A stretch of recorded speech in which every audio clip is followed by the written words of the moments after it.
To a large extent, we looked at the legacy of landmines. We looked at what it means when landmines are planted and then left behind, and what it means to leave landmines amongst a civilian population once a conflict ends. Every conflict that I've ever covered, landmines are an issue. It's just a menace that never goes away. You know, Pol Pot always said that a landmine was the perfect soldier. You know, you don't have to feed it, you don't have to pay it, it just lies in wait.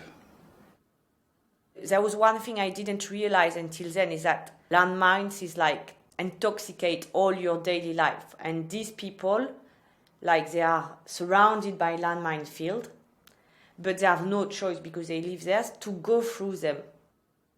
I traveled to Laos in early March of 2014 to learn the amount of cluster bombs that were dropped. It was approximately 270 million, and a lot of them never got exploded because there might be 100 in one casing that's being dropped. So a certain percentage of those is exploded. The rest are unexploded ordnance still found today. Sajjad was probably the strongest images of my Iraq trip, as was the saddest and the most miserable face of a human being I've ever seen in my entire career.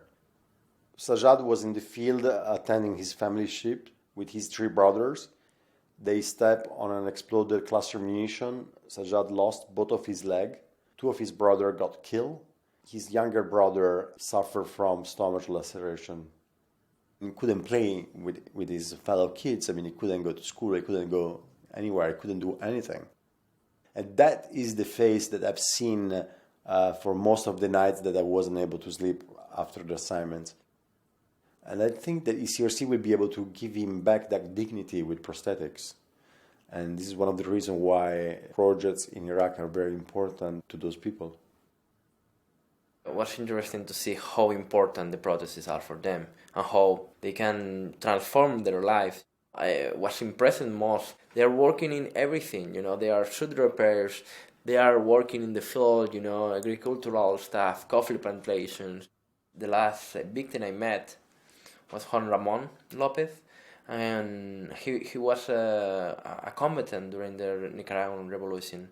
He started a new business looking for gold in the rivers near the mountains. He was making a living for the last 7 years and supporting all the whole family, a big family.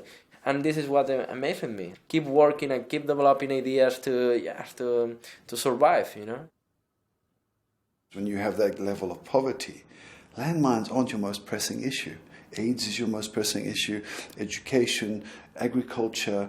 There's so many other things that are higher up on the totem pole than landmines, yet they remain an ever-present issue that has to be addressed at some point.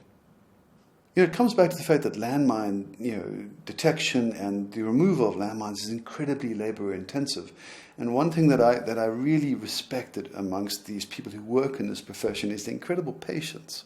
They move 1 meter by 1 meter on their knees.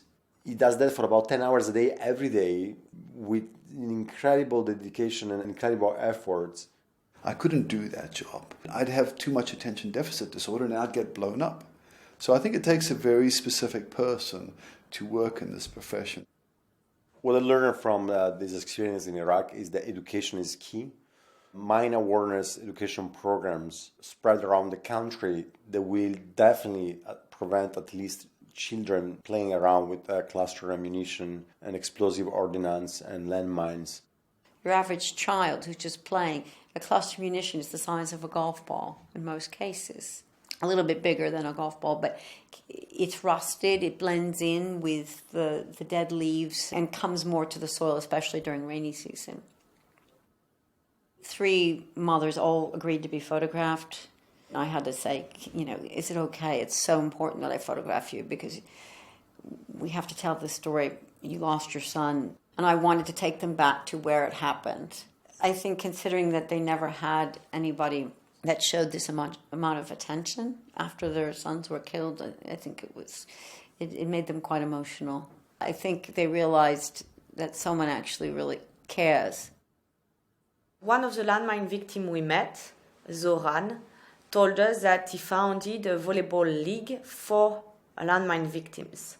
Once they get their outfit and they go into the court, you feel like they are just themselves again, I guess, like everybody is equal. Having seen them playing is a big message of hope for the country, because during the time lapse of the match, they all play together. Doesn't matter which faction they're from. How can you go back to your house and complain about an headache or something like that once you see that? It's a life lesson, yeah. All these things, like, maybe, reflect about your own life. Like, okay, you are always complaining about these things or these things, but when you meet these people, you say, you have 2 legs, you have 2 hands, stop complaining and just do it, The people who got injured in the last decade, they need a rehabilitation, they need social support constantly until, for the rest of their lives. Having covered so many other war zones and conflict areas, to me, it's like you keep on seeing the same things over and over again. What happens after the fact? How many generations? If you laid them, you should be responsible for unlaying them once the conflict is over. The fact that they can lay in the ground for another 30 to 40 years, maiming children, innocent individuals simply trying to grow food or walk home or get to their cattle or goats, that's a dramatic irresponsibility.